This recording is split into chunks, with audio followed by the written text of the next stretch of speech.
You're listening to The Dating Den with dating and relationship badass and best-selling author Marni Batista. Every week, you'll get the raw truth from top experts and real people on the important dating, sex, and relationship issues you want to know about. So if you're ready for true talk that's authentic and unfiltered, and you're not afraid to be called out on your stuff, then you're ready for what's next.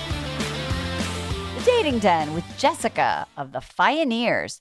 How lifestyle design can change your relationship with men and money. Ladies, cozy on up to me today in the Dating Den.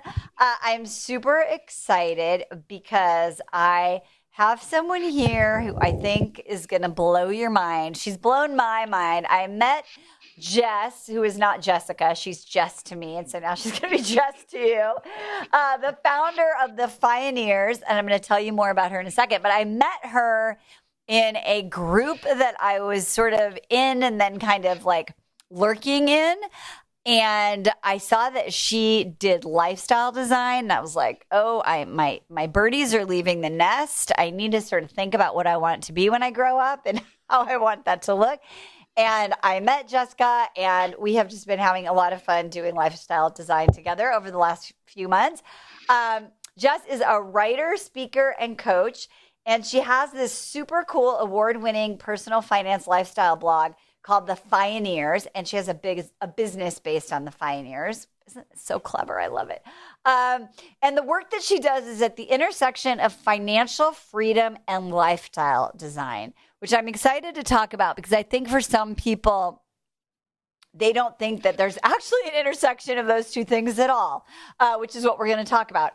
She does writing workshops, she does coaching, and she helps people discover their values, what they really want their life to look like, and the unique impact they can have on the world around them. She has an amazing mindfulness-based approach, and she focuses on moving ideas into action and building the skills, strategies, and relationships to feel good all along the journey. So welcome to my dating den. Awesome. Thanks so much for having me. That was some introduction that your team put together. Well, it's funny is I feel like I've been in your den. So I'm super happy for you to come to mine. Like I'll bring the coffee. Because I think I want to just get started with this really important, I think, like mic drop concept that you teach, which is that you can have what you want.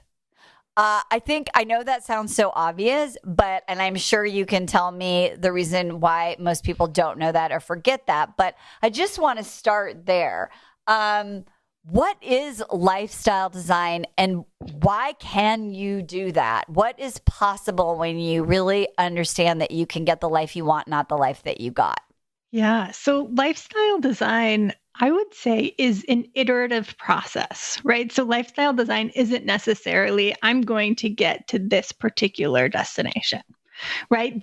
That's your ideal life, right? That's saying like, that's what I want. But lifestyle design is the process where you figure out who you are, what you want, what your values are, what your strengths are, what your limitations are that you want to take into account.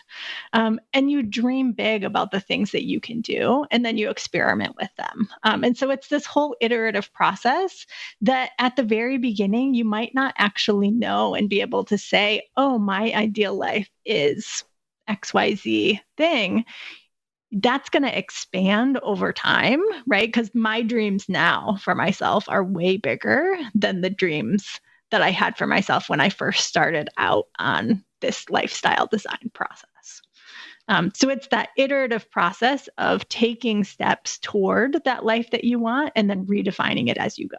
And I love that you talk about it being like a very active process, because I think for a lot of our listeners, and I think most humans, especially now, maybe not millennials, but everybody except them, we sort of are like it's trained into us. Like, this is what we're going to do, right? We're going to like go, like I have very high achieving people who listen to this. So they're like, I'm going to go to school. I'm going to be the best. I'm going to go to college. I'm going to be the best. I'm going to get this degree. I'm going to get that career. I'm going to, and along the way, you were supposed to do these other things like meet this man and have this relationship and maybe even have children. And it just seems like it's so non-creative and non-iterative. It's just like, oh, but then what happens is people wake up and they're like, how the hell did I get to this life? So how do you, if you were going to say like, how do you look at what has been so far and then turn that page in the canvas or in the book of your life? How do you start to make piece of or use the pieces of your life that have already occurred and then move it forward? Like, what are some of the ways that you get to that place? Yeah, well, let me tell a personal story because I think my background will hopefully resonate with a lot of your listeners and your audience. I was also one of those high achieving women who came, went to school, got the 4.0 GPA, like wanted to get into, originally, like I actually got into a career in nonprofit and then started to work my way up the ranks, right? And over time got myself into a job where I was making six figures and I was completely miserable. Right? I was working, 50 hours a week, 50 to 55 hours a week. I was commuting 45 minutes each way. My boss was terrible. It was a pretty toxic work environment. And there was just way too much work, right, for me to be able to handle. But there just kept being more and more and more and more. And so that's the background that I was coming from. And there was sort of a piece of me too, as a feminist, thinking, well, I need to do this so that I can help bring other women up after me. Interesting. Right. And so part of it was like, oh, I need to do this because this is what I'm supposed to do, just like as a person. But then like, this is what I'm supposed to do as a feminist as well. So I had those like multiple things weighing on me of so many shoulds, right? Like so many things that I should be doing, but not the things that I wanted to be doing. And it was interesting because, right, like for me, it was a process of figuring out, like it was a slow process, right? And so for me, I first, like my husband introduced me to this idea of financial independence where you can like save a bunch of money and retire early and then you get to live your dream life. And I was like, that sounds fine, but I'm not so sure I want to keep doing what I'm doing.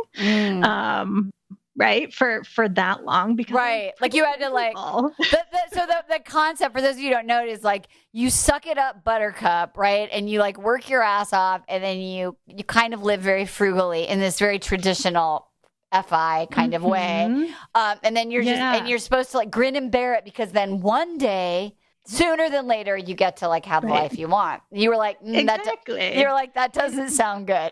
Well, it was just like putting off the life that I wanted for longer. But I guess at that point, I didn't know what life I even wanted to have. I just knew I wasn't doing what I wanted to be doing at the moment, right?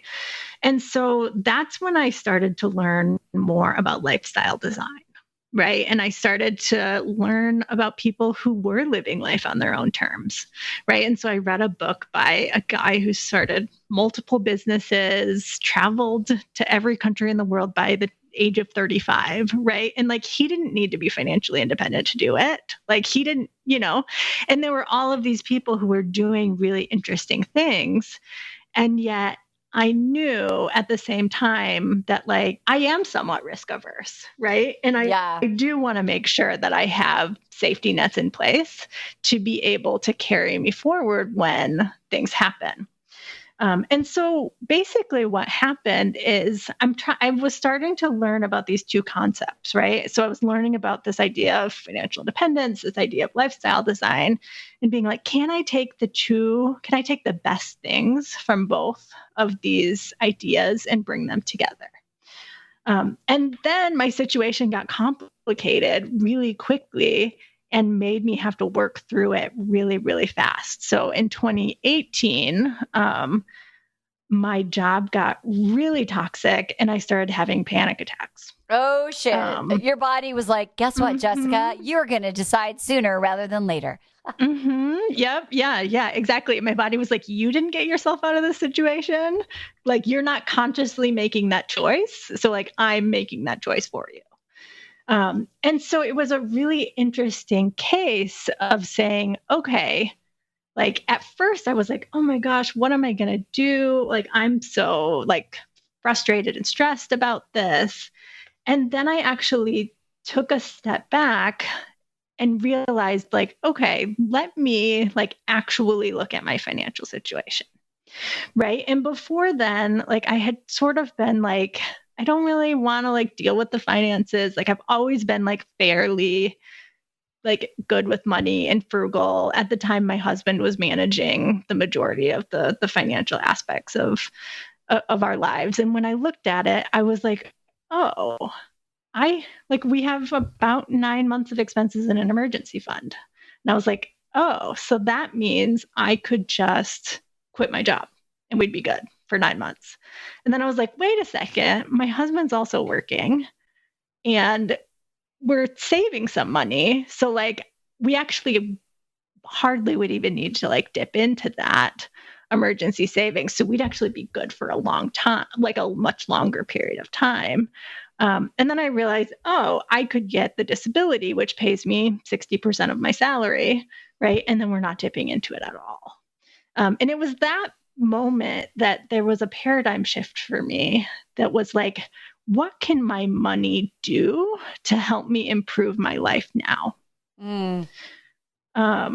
And that's like so big. I don't want anyone to like just breeze on by that. Like, what can I get my money to do so that I can improve, like have the life that I want, like right now? I mean, that's so empowering. Yeah. And it was really the first time in my life that I looked at it that way, right? Like, I think previously I had sort of been like, oh, I'm saving this money. Like, maybe I'll retire like someday. I don't know the math. Like, I guess I'm just saving money and hopefully I'll have enough someday, maybe. And like, it just sort of felt like monopoly money. Like, it wasn't real. And like, I couldn't use it. Right. Like that was the sort of feeling that I had was I would just needed to like squirrel it away for, things that could happen down the road. Right. And so realizing like, oh, I can use my money to make my life better right now. And in some ways it's a shame that I didn't realize that earlier. Right. Because I think the fact that I did not realize that earlier kept me in that toxic job for years longer than I should have stayed. Because, I like did not realize that like, what's the point of having savings in the first place, right? It's so that we can figure out how to live a better life. Like that's the point of building financial freedom. And I didn't realize that before that moment. I love this. I just, it's really interesting. I had this, so, you know me, you know me pretty well. I had this in my meditation this morning. I had this aha, and I think it's super inspired by you, where so I'm a little bit, your story is one way, and my story was like, I got married at 22. I was working. I put like all my money in my ex-husband's hands. He always said we had a lot. Then we got a divorce. There was nothing. And I was like, oh shit. Oh shit. What am I going to do? And I had this realization this morning of like, I didn't start when a lot of people could, because I literally didn't know what I didn't know at the time. Like you didn't know what you didn't know when you were like grinding it out, right? And then I thought once I decided to be empowered, and I'm like, shit, that was when I was like 47, 40, whatever, 6'5", whatever it was. Like, wow, there's so much possibility when you make that shift, when you make it. Like, even though like you were like, shit, I wish I would have, you're like, when you do, it's literally life altering to be that empowered. And so it's crazy. So then what happened? This is like, I'm on the edge of my seat. So one thing that I will say that was different in my situation is I got really lucky to have a partner who, like, we came right out of college. We both started working in nonprofits. So we started out with really low income. So we needed, but like by necessity, to figure out our money. And so we started out having pretty good financial habits. And my spouse's response to that was, I'm going to start a financial blog about like how young people who are coming out of college for the first time can manage their money. Right. And so he got super into it.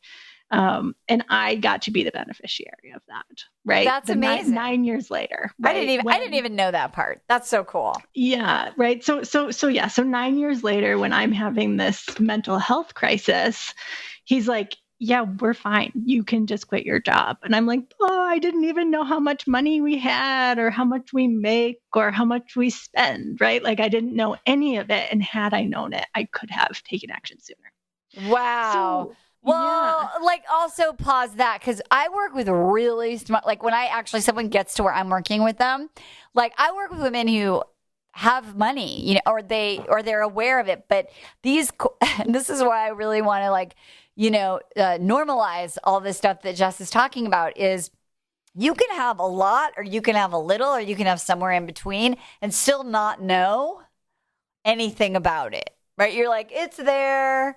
I don't know what I had a client once who got clarity that her true mission, she was a banker for like 25 years. And it dawned on her in some work that we were doing that her mission was to actually retire from banking and actually fulfill the legacy of a business her father had started. And her father was like aging. And when I asked her, like, well, what would it look like to do that? And she's been a single person working in banking, an executive for 25 years. She was like, oh, I can't retire. I have to work a really long time until she actually started looking at it. And then she ended up retiring like 2 years later. Mm-hmm. Right. Well, and so basically then to like sort of continue with the question of what happened is then I was motivated to actually understand, oh, like this is what my money can do for me in this situation. Like what can money do for me in other areas of my life? Right. And so then I started to sort of read about people and read books and blogs and listen to podcasts of people who were actually using their money to be able to design their lives. Right. And so, so there was sort of that, I had started hearing about the lifestyle design of like, oh, here's the people who are going to like save up $5,000 and then they're going to go travel for 6 months and then they're going to come back broke and then they're going to do, you know, and I didn't feel like that was for me. Right. Like I do like a level of stability. And so when I started learning about the different financial concepts, it was like things started to click that it was like, oh, there's actually like a formula behind how much money you would need to retire. And if you can do that by a certain age, then like you don't have to work until you're 65, right? Or then realizing like, oh, compound interest is a thing that can be on your side if you invest. Right. And that wasn't something that I understood previously either, but that there's a point where like, say you are able to invest like 40 to 50% of your income, which is a lot. Yeah. Right. For maybe 5 years, like you may never have to invest for your retirement ever again. Right. And so for me learning that, I was like, okay, so if I did that, then I could get to a point where like I only have to cover my actual costs until like I'm 60 or something. And that was like really, to me, that was a really inspiring idea to say, like, I want to start a business, right? I want to start a passion-based business. I think I want to be a solopreneur. Like I want it to be something that's going to give me freedom and flexibility and like allow me to work only as much as I want to be location independent, right? And that was where my mind started to go, that I was like, oh, this is really possible. How can I make that? Like I can make that a reality in my life. And it doesn't need to be stressful because I don't need to generate like 7 figures in a business, right? Like I can just generate enough to actually cover my costs of living, and that I think that lowered the stakes for me to be able to just say, great, let me just try it. Right. And so over time, so basically how that process went was, so I took about 6 months off of work. I ended up quitting the toxic job. It was a really awesome time for me to really discover like who I am, what I wanted, what I valued, right? I basically removed virtually everything from my life during that time and then got to decide what I put back in. You had your own little mini pandemic. I did, yes, exactly. And then I went back to work part-time. So I went back to work 3 days a week at a nonprofit. That was actually a really awesome place to work, which was great. I feel like I needed that after my previous employer. And then, over time, I was thinking like, oh, I'll, go up to 4 days a week, or then I'll eventually go up to 5 days a week. And then I realized like, I don't need to, right? And that was the thing, is that we had gotten to the point to sort of the level of financial freedom where I didn't need to work more than 3 days a week. And I really liked working only 3 days a week. And it gave me plenty of time to, at first, a lot of the focus was on my health and mental health. Yeah. And then, moving into year 2, a big focus was on my writing and my business. And so in 2020, actually launched my business. And then, and then I would say the next stage was like, oh, well, we have good amount in an emergency fund. So like, if my husband loses his job, we're still fine for a while. That we have, investments to the point where they will grow, right? To provide us with a comfortable traditional retirement if we still just continue to save a little. And so, even when my business, when originally I had said, okay, when my business will cover our expenses, then I'll quit. Right. And I got to the point where it was like, okay, my business covers about half of our expenses. That's good enough for me to quit. Right. And so I was able to take the leap to full-time entrepreneurship in January of this year of 2020.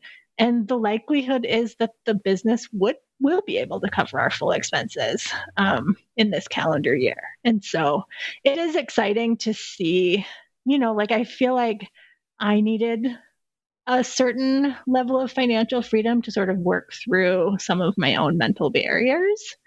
And definitely provided me with sort of the safety nets that, right, like there's very little that I could do at this point that would go very wrong. Right. Right. And that's the thing, is like, you can feel safe taking so many more risks. When the finances are there, like that is not the thing that's going to hold me back, right? It's going to be the other stuff that I can, that I need to work through. Yeah. No, I totally get that. So let me ask you this. So first of all, if you're new to this process of sort of like thinking like, do I love my life? Like love my life. And you don't want to have your body like, be the like wake up call. Where do you even start in like designing or thinking about how do I want to love my life? And by the way, I'd love for you to also include in that, like for our listeners who like want to have a partner, but they don't yet. Like, because I think a lot of them are like, okay, great. Well, when I get this guy, then I'll just keep working until I get the guy. And then I'll do the life I want. So how do you do it now? Where do you start? Yeah. So there's a few things. So one thing that I recommend for people, well, so first the question that I would ask is like, what percentage of your day or week is actually spent doing things that you love? Right? Because sometimes that's like an easier question to answer than like, do you really love your life? because there might be that you're, and I think sometimes with that question, we can delude ourselves a little bit even too, to be like, yeah, it's fine. Whereas like, if you're like, what percentage of your time, and you're like, oh my gosh, I can't remember the last time I did something that I truly loved. Right. Or like in the last 2 weeks, did you do anything that you truly loved? And if the answer is no, or if the answer isn't like more than 50% of the time, then like we need to do something about that, because life is short. Yeah. And so the first thing that I would recommend doing is to focus on like getting off autopilot, right? Because how did we let our lives get to this place in the first place? Yes, right. That's brilliant. It's because we got there because we were on autopilot, and we're sort of following the things that we believed that we should be doing, right? And maybe not the things that we actually wanted to be doing, right? And there's a few practices to help with that. So one of them, and I know you mentioned sort of that I focus on sort of a mindfulness-based practice. Like I definitely recommend that as a practice for anyone who is sort of new to this process. Like one thing that I did really for the first 6 months, as I was going through that mental health crisis, and actually a little bit before too, was I just did a thing called morning pages, right? Where I just wrote in a journal, like 3 pages a day while I drank my coffee. And it was like literally anything that came to my mind. Right. And so journaling is a really good practice to actually just start to get your feelings and thoughts and emotions out on a page. And meditation is also really good. I recommend that, or yoga, like something that's just going to like get you like listening to yourself. Right. And I think journaling is really powerful because one, if you like write about something enough times, you're either going to like do something about it or you're going to let it go. Yeah. Right. So like if it's something you're frustrated about, like you can only write about something so many times, right? Before you actually are like, okay, I need to take action on this. Yeah. Right. Or if you're writing about something you're excited about, you get out of that just wishing mode and into planning. That's so great. And I want to say too, because you really helped me with this, is I was just like a meditator. And if you were just say like, okay, wake up and drink your coffee and journal, my brain got in my way. So I would do like a little warm up meditation. And then, right. So and then I would just like have some stuff to write about. 'Cause stuff came up. And then that got me kind of going. You know what I mean? I was just like, took me down a path. And then also, looking at, these sort of questions that Jess is talking about it. So I love that. So starting with the routine of kind of discovering what's in the unconscious. Mm-hmm. Yeah. And one simple thing, actually, the way I start my day every day is I sit with my journal and I ask, how am I feeling today? Mm-hmm. Like simple, like physically, emotionally, right? How am I feeling? Right. And that usually brings up a lot. But if things don't come up, right, starting with meditation to see what comes up is really helpful. The other 2 practices that I recommend if you're on autopilot is one, the second. So after the mindfulness practice is rediscovering joy, right? And so like sometimes we just get so caught up in the busyness of life that it's like we get to a point where we're like, I don't even know what I like doing anymore. Right. Like that was a place where I was in 2018, where I was like, gosh, I don't even know what to do with my time. Like I don't even know what I like anymore because I haven't had time to focus on any of that for so long, or didn't make time to focus on any of that. It was just working and recovering from work. Yeah. You taught me that too, by the way, people. Just blew my mind when I was like, I love my weekends. I do this. And she was like, oh, well, what do you do when you're not recovering from your week? And I was like, oh, is that what that is? I just thought it was, yeah. So anyway, I just want to point that out for all of you who are like, no, I love my leisure time. It's like, are you recovering or is that really your leisure time? Okay, I digress. But it was just, that was a mic drop moment for me. Right. Like if you weren't burned out and just using your time to recover, how would you want to be spending it?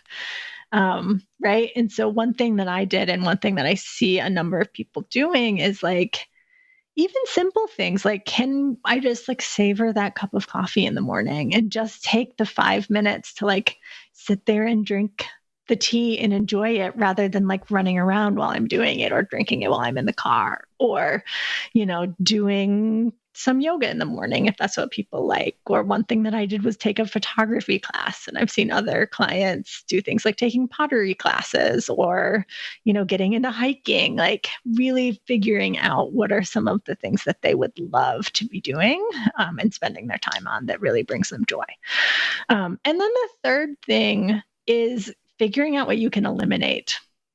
Like, I feel like we think of self-care so often as like, what can I add?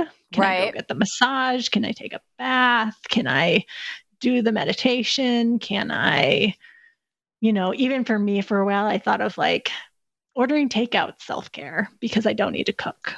Right. Right. But I realized I was always thinking of, or doing the exercise, going to the gym. Like it was like self-care was all things that I needed to add to my life.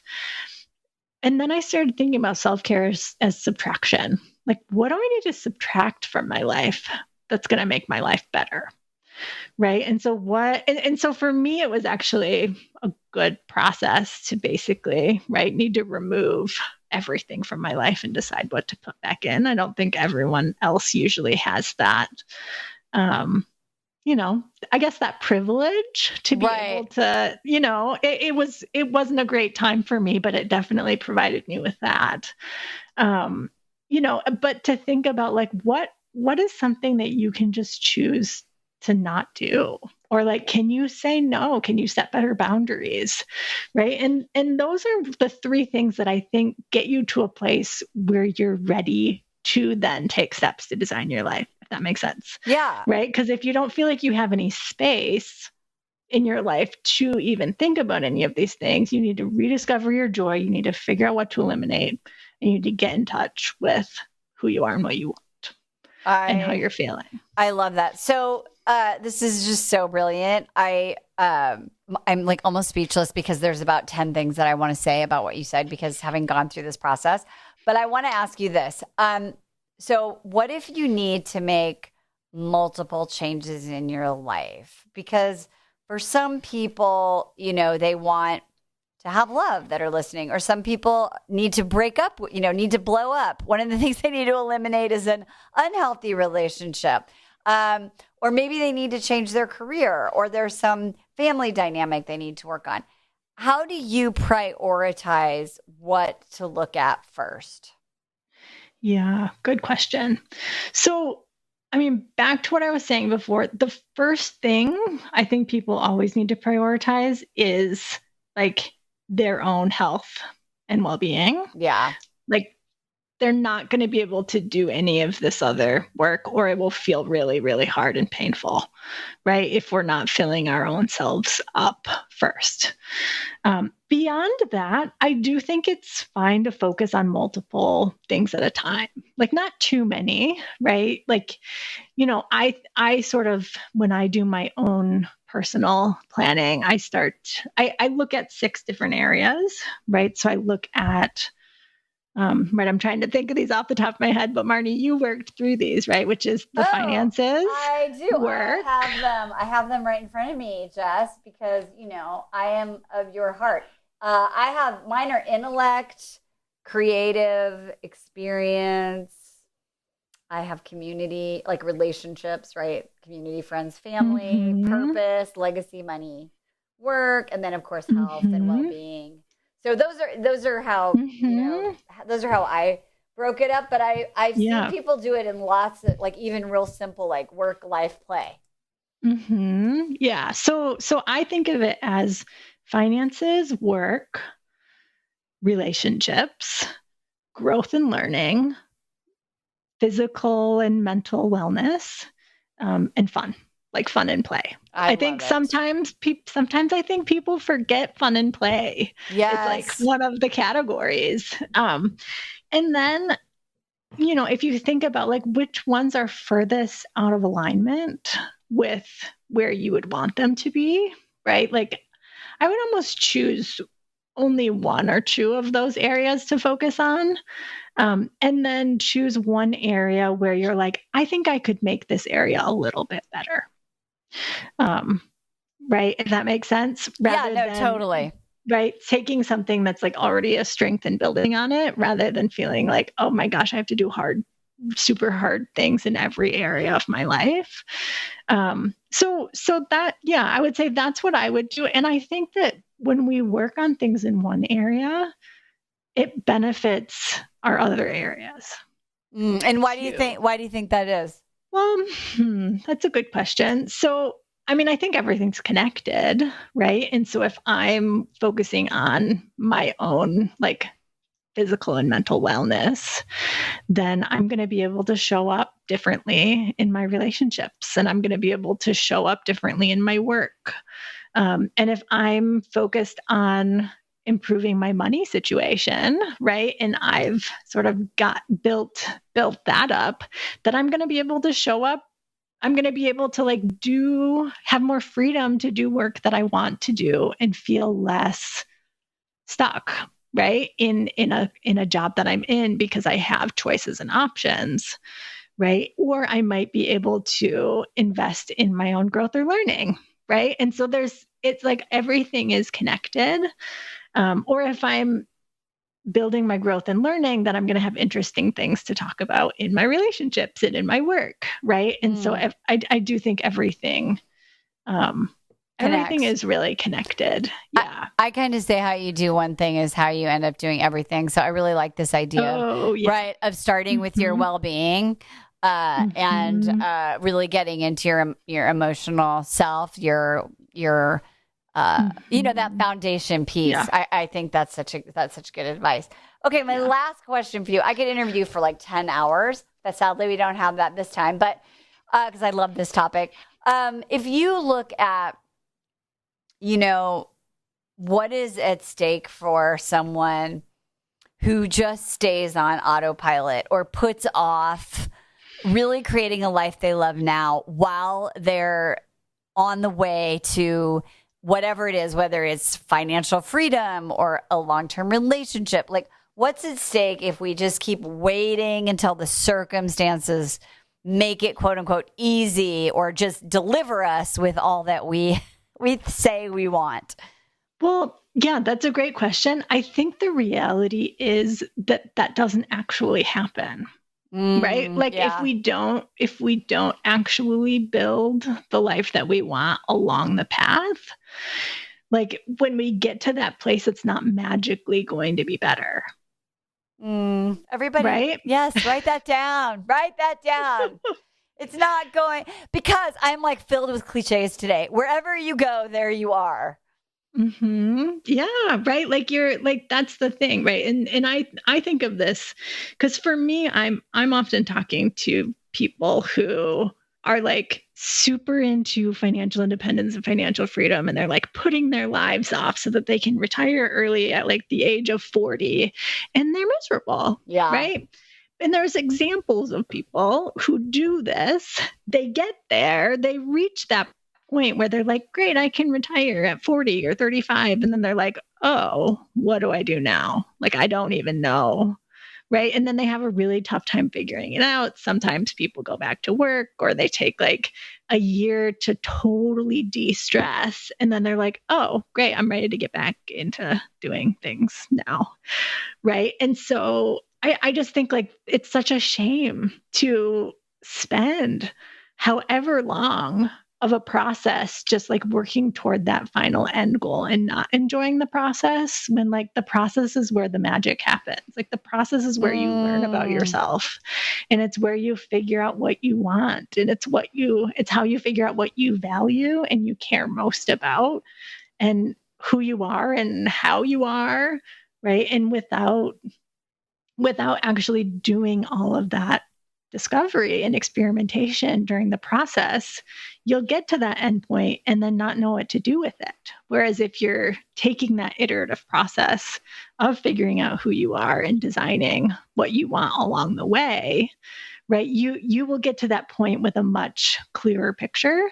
Or you won't even care about getting to that point anymore because you will have already gotten yourself to a place where you are living a life that you love. And so that thing that you thought you needed is less important.